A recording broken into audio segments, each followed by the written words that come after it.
Hexaflexagons are paper polygons with a hidden structure that enables multiple faces to be revealed by flexing or folding the paper in a specific sequence. Let's follow the steps to create this amazing pattern. We start with cutting out our pattern using a sharp scissors. Once the pattern is cut out, proceed to fold along each marked dashed line, alternating the folds back and forth.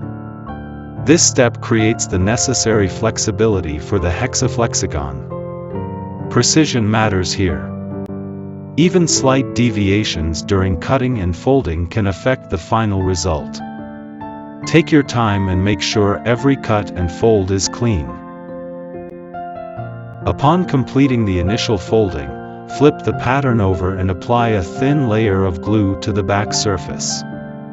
Avoid excessive adhesive, as it can hinder the pattern's flexibility.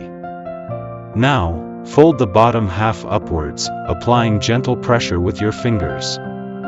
Allow a brief moment for the fold to set. Next, we fold the paper along the indicated line. Your pattern will gradually take shape. Once again, fold the paper along the designated line, ensuring the folded part overlaps the bottom portion.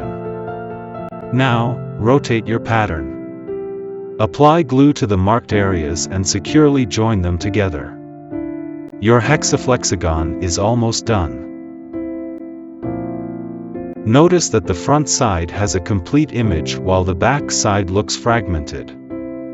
This is normal, as we will unfold the pattern from the front side. Allow a few minutes for the glue to dry. Then proceed to fold the pattern once more along each indicated line.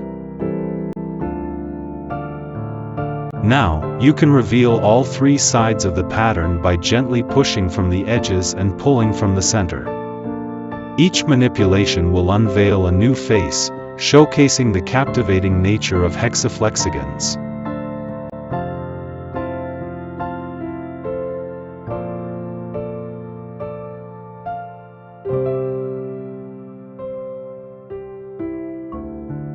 You can find this hexaflexagon pattern and many others in the book titled Folded Wonders, Hexaflexagons of Art, Cities, and Icons.